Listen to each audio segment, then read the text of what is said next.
This coaster is absolutely insane, and I can't wait to finally experience it, most likely next summer. Well, everyone, it's time. The moment you've all been waiting for is finally here. Today, I will be announcing my summer trip. This summer, for 2026, I will be going to Cedar Point in Kings Island. Now, you may be asking yourself, didn't you say you were going to go last summer then never did? And yes, that's absolutely true. However, this summer is different. I've said in the past that I was planning a Cedar Point trip and it never came to fruition. Most relevantly in September 2024 and last summer, but luckily this time it's 100% real. Now let's talk more in depth about what this trip will entail. I will be departing home for Kings Island on Saturday, July 11th, and will be spending the rest of that day at the park and treating Sunday as my full Kings Island day. Then on Monday the 13th, I will be heading to Cedar Point and spending the rest of the day as well as the full Tuesday at the park. Wednesday is the day I will drive home. And sure, you may be saying that it's not enough time, but honestly, I tried as best I could to fit it within my work schedule, and this was the best option. I'm highly confident that I'll have enough time for all the major coasters at each park. If anyone's wondering, no, sadly I will not be able to edit on the trip, so all the videos will come out after. I will most likely publish some shorts though. As for the rides I'm most looking forward to, at Kings Island I'm looking most forward to the Beast and Diamondback. The Beast, as I said in my bucket list video, has been on my bucket list ever since I rode Grizzly during Kings Dominion 2025 pass holder preview. That final helix looks like getting sucked into a black hole, and yes, I am planning to secure a night ride on this thing on the first day as well. Hopefully.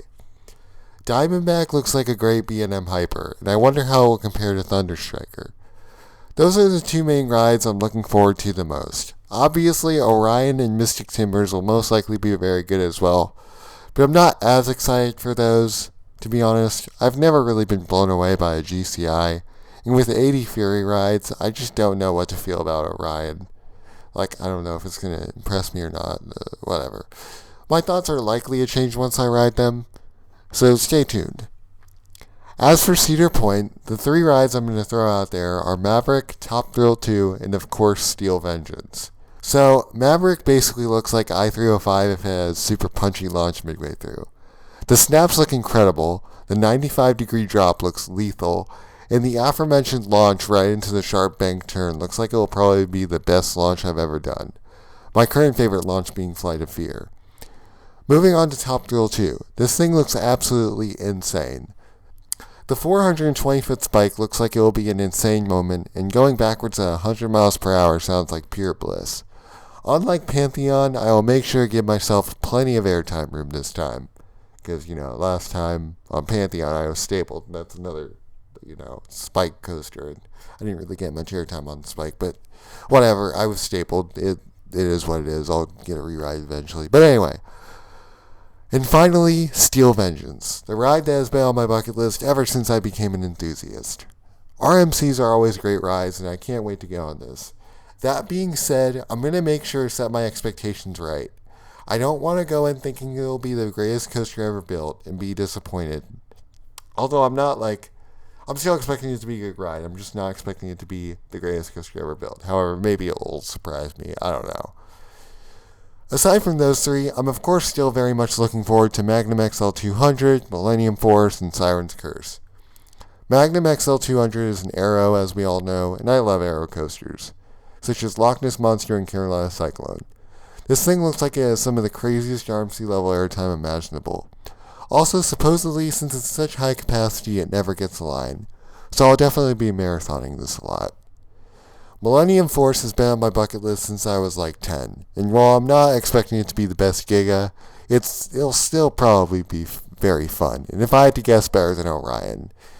It'll also finally give me American Giga completion. Wait a minute. Oh, you have to be kidding me right now. Oh well. Siren's Curse may unfortunately be the coaster that I'm looking forward to the least out of the big six, because the tilt looks really cool, and the rest of the ride looks fun, but the fact is I've never really been super looking forward to this thing, historically.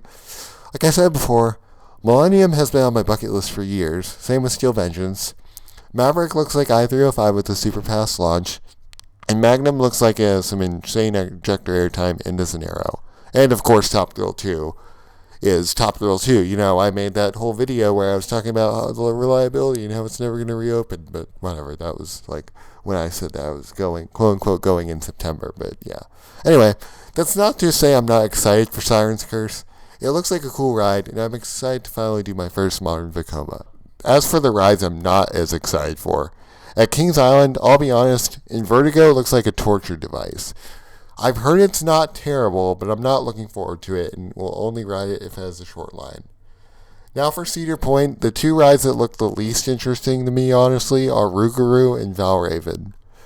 From what I've heard, Rougarou is one of the roughest coasters ever built, and I'm already not a fan of Dominator, so I can't really imagine that being too different aside from being way rougher.